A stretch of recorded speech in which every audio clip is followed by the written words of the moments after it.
Here at Yoli, they are dedicated to local collaborations and sourcing local ingredients whenever possible. So now we're heading off to the farm where some of their heritage varieties of corn are grown.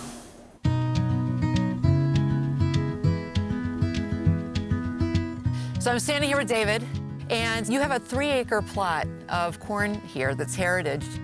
So how did you get to know Marissa?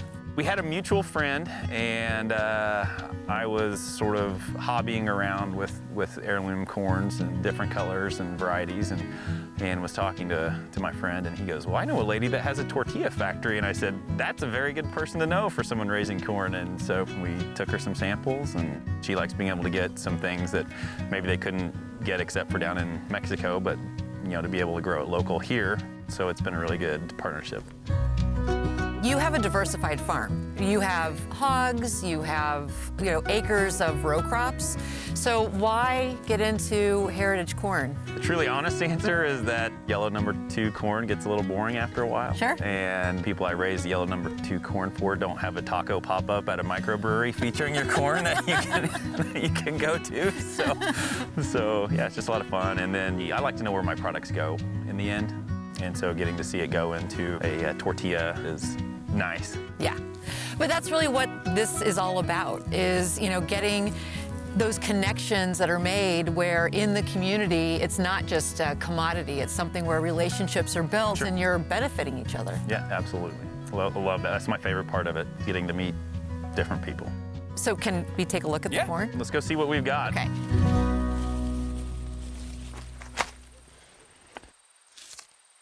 So there is some Bloody Butcher.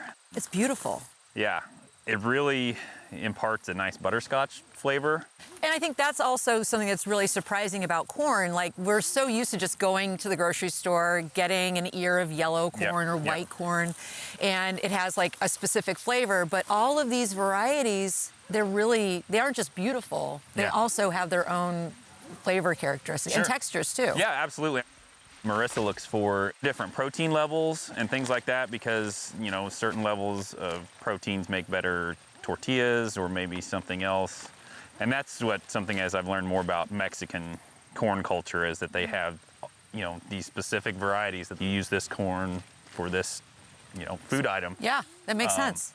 Another thing you notice is like this ear's up here, this one's down here. And so when I'm going through the combine, I sort of have to be cognizant of how high the ears are. If you look at a field of commodity corn, they are like laser level across the field where the ear is on that stalk. So it's not efficient, but it's delicious. Exactly. And I think that's the beauty of the slow food movement and stuff is that you lose something when you get efficient. Yeah. And so, I talk to Marissa and say, what sounds interesting this year to do? Is there anything specifically you're looking for?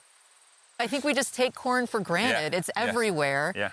But it's like a really fascinating plant that has an incredible history. Yeah, absolutely. And so bringing it back and really being able to celebrate that history, especially with people like Marissa, who are, able to connect people to their culture through corn. I mean, it's just, it's fun.